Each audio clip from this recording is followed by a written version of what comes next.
All right, if you're the golfer who's looking for more distance off the tee, maybe you're getting a little bit older, you think you can't quite move like you used to, and you want to be able to hit that driver farther. Today we're going to share a story and talk about some of the players that Steve and I work with and what they're able to do in their back swings to help lengthen out their swing, even if they're aging, even if their flexibility maybe isn't great, to help them gain distance. And one of the players that I work with that gained over 30 yards with these moves we're about to talk with. So Steve needs no introduction. You guys know Steve at this point. Steve and I coach online, and we were talking through, what is he seeing a lot in the lessons? What's coming up in a lot of the lessons that we're doing that's common. And the first thing Steve mentioned was these pieces, right? These couple of things in the backswing that really help the players that we were working with. So Steve, if we can guide us through, let's say I'm a golfer who comes in and the golfers that you have seen on there. Yep. What are the typical things that we saw in these players setup and backswing that was reducing the length of swing and reducing how far the ball was going, and then what were our corrections? Yeah, I would say the first thing that's been really common of late is when they go to take your setup, is that their right foot would be too square to the stance line. So we don't want to have the right foot and the right knee at like a right angle to the stance line. We want to actually turn that foot out, let's say like 20, 30 degrees. So the more that we would turn the right foot and the right knee out at the setup, that makes it easier to have more hip turn on the backswing, and it makes it easier also to straighten your leg and extend your leg. So that'd be like the step number one. Step one. That we see. Now, if we wanted to just add one more thing onto that, we could say for a senior player who may really struggle, you could actually drop it back a little bit too, and actually have like a little bit of a closed stance. Yeah. That all already preset, let's say 8 more degrees, 10 more degrees of hip turn at the setup. Got it. So that'd be where I would start. And a lot of the players that we see, Steve, you just hop right over here for me. A lot of the players that we would see would have this stance looking something like here. Yes. Right, so the foot is toed in. If I were to exaggerate and I went like this way. We've seen cases like that. I see it, I see it fairly often. Like if my foot is in, and even if my stance line is open, let's say, that would allow me to turn the least. Yes. It's that like would make my swing the shortest. You're putting a cast on your right leg and right ankle, having your foot like that at the setup. And so obviously if that makes my swing the shortest from here, other than the anomalies, I'm going to hit the ball the shortest. Yes. So you have the least amount of potential power. Yeah, like my speed's probably lower. Yes. So flaring the foot out and have the option of closing off the stance line. Yep. And then how about the leg, the hip piece? Let's work our way up. So as we work our way up on the backswing, we'd want to let the right leg straighten and extend. That would help make the right hip go more behind on the backswing, so you'd have the more hip turn, which would help facilitate more shoulder turn and allow your left arm to keep orbiting more degrees around your torso.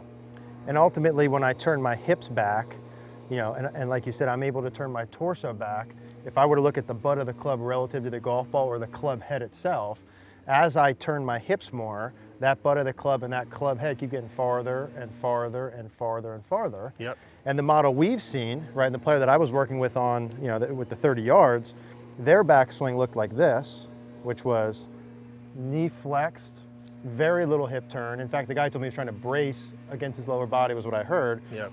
And his butt of the club was probably about shoulder high. Yep. And his left arm was only at, parallel to the ground. Yeah, exactly. That was a full swing. Yes. And he said, well, I'm not flexible enough to go any farther. Right. And by just doing those pieces, before we even talk about upper body, foot flared, foot back, allow the trail leg to extend with the hip, we went from about here normal to about this far back. Yep. And I think just those lower body pieces for him were like half of it. Yeah, that 15 of the gained at least, I would say, between 3 and 6 miles an hour club head speed easily just by doing the lower body parts. Now, of course, those pieces will help. What about my torso, upper body? So as we're making our way up to the torso, I would say the first thing to do is the extension. So a drill that I've learned from my 2 good friends, Mike and Andy, if you hold the club out in front of you, right, like this, if you're just kind of like standing up and doing your extension, we call this the wood chopper or the axe man, that's the feeling of extension. And as you do that, you gotta do your setup again. When you do that, just stand up and do that, that makes the butt of the club travel a really great distance in the up and down or the vertical plane. So if I took that and kind of added my backswing to that. You're turning and you're tilting, and that would also help get your left arm to keep going more degrees around your torso. Versus if I didn't do that, let's even say if I went this way. Yeah. And I did my backswing. Yep. There's my swing line. Yeah, no extension on that. there's my extension piece. So the extension starts from the ground up. The leg extends, and then the torso is also extending and tilting to help get the butt of the club and your left arm to travel more degrees around your body. And so from a feel perspective, I'm going to start hitting some out here, Steve. Yeah. From a feel perspective, obviously the player, let's say they're the players that we were seeing, and Steve had mentioned, like, you know, he had done 4 or 5 of these this week. Yeah. So this isn't like, oh, this comes up like once a month. This is very common pattern. So if you're struggling with your driver distance and you're on the side of it that's like hitting it too short, you would want to not only do the pieces we're talking about, but potentially do them the most, like dial up that volume of each one of these elements. Yeah, now that's a good point. As you're practicing this, right, you might start mishitting some balls, but the point is we're giving you more potential power because you're lengthening your swing, you're adding more club head speed, and it might take some time to coordinate the follow through. Yeah. But the club head speed is going to increase just by doing these parts. No doubt about it. And maybe they do. Some people do it and hit it next yeah, ball, right? Yep. All depends. So I'm going to flare the foot, the trail foot. I'm going to pull the foot back slightly, right? So for me, my stance line feels a little bit preset closed. Yep. And for this first one, I'm going to feel the leg extending. Yep. And for me, I feel my trail hip working up away from the ground and slightly towards the target is the sensation I have. You like that? Yep. Okay. So foot flared, foot back, and then really just the lower body extension on ball 1. Right. Yep, that was long. Yeah. And so as I do that same piece now and I work up the upper body, let's do this here. Yeah, we can get it even longer. Yeah, and this is something in my swing too that I have the other tendencies, right? These are things that I need to actively feel for me, especially the upper body pieces. Foot flared. We'll do one practice swing where you try to do both. You try to do the extension. Yeah, keep going a little more with the standing up. Yeah, there you go. Yeah, and so these upper body feels. You know, the 2 pieces that I key in on in the lesson that we were talking about, that extension piece, right? Yep. So I get the sensation that my chest It's going up to the sky. is up towards the sky. Yep. And then the trail shoulder plays a role. We'll get there in a second. We'll do one thing more at a like time, this. Eric. Yep. Okay. So flare the foot. I'm going to feel like my leg and hip are extending, and I feel my chest up towards the sky. Like that? Yep. Okay. So extension pieces. That was actually a little longer. Yeah. Of a backswing. And so some of those too, like, right, so I'm not, that contact on those 2 isn't as good as I would like it, but to your point in the beginning. Is we're trying to lengthen the swing and just get a little bit more club head speed. And I would be recording myself. Correct. So if I was doing this, I'm like, hey, I identified my swing is too short, I want to make it longer. Am I actually moving, you know, the butt of the club there?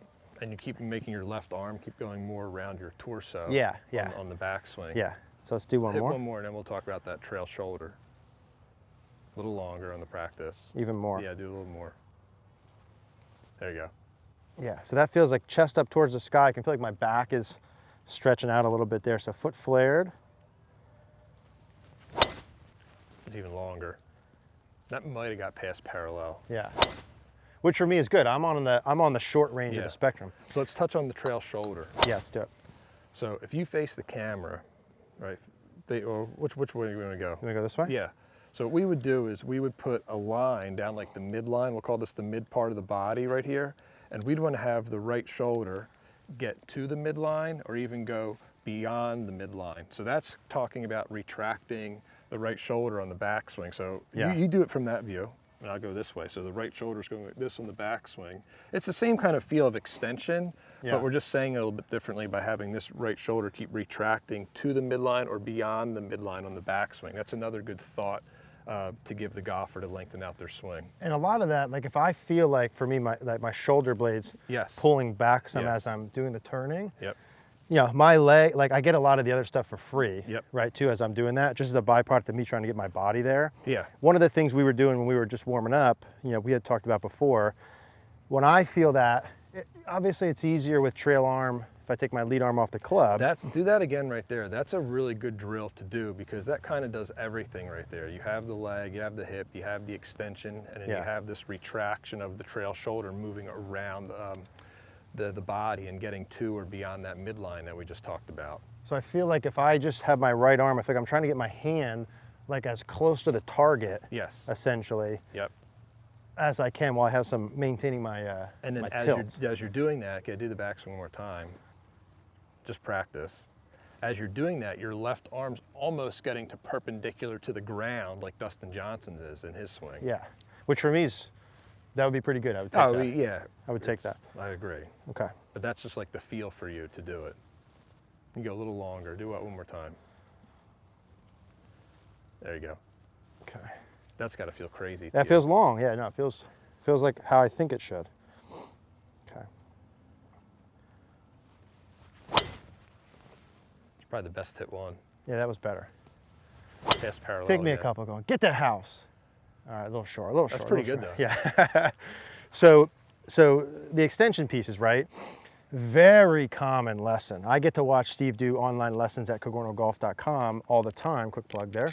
And this is something that I see him do a lot, I see me do a lot, I see all of our coaches do a lot, which means, again, the odds of someone watching, if you're struggling for distance, you need some of these pieces. I would start with the from the ground up. Yeah, right? do it from the ground up. So make sure you get the foot piece, the leg piece first, start to add in the upper body pieces. And you, just like me, right? I play and I feel and I have everything the same you do.